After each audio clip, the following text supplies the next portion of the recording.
વલસાડ જિલ્લાએ રાજ્ય સરકારના પોષણ સંગમ અભિયાન હેઠળ માત્ર 1 વર્ષમાં 30,294 બાળકોને કુપોષણ મુક્ત કરી પ્રેરણારૂપ સિદ્ધિ હાંસલ કરી છે। જિલ્લા વિકાસ અધિકારીના માર્ગદર્શન હેઠળ આઈસીડીએસ વિભાગે ધરમપુર અને કપરાડા જેવા અંતરિયાળ વિસ્તારોમાં માઇક્રો પ્લાનિંગ કરી બાળકોને પૌષ્ટિક આહાર અને દૂધની સાથે જ્ઞાન સાથે ગમ્મતનું વાતાવરણ પૂરું પાડ્યું છે। જે બાળક કુપોષિત હતા તેમના વાલીઓને મળીને અમે સમજાવ્યું કે સાચો આહાર શું છે।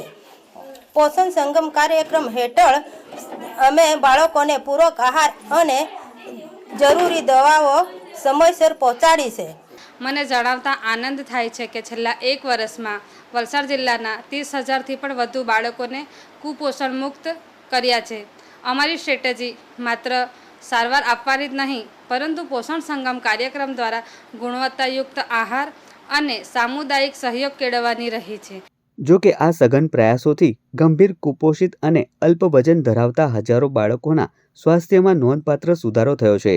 સાથોસાથ સગર્ભા અને ધાત્રી માતાઓને પણ પોષણક્ષમ આહાર તથા સ્વાસ્થ્ય શિક્ષણ આપી સુરક્ષિત કરવામાં આવી છે। સ્વસ્થ બાળક સ્વસ્થ રાષ્ટ્રના સંકલ્પ સાથે વલસાડ જિલ્લો આજે પોષણ ક્ષેત્રે સમગ્ર રાજ્ય માટે રોલ મોડેલ તરીકે ઉભરી આવ્યો છે।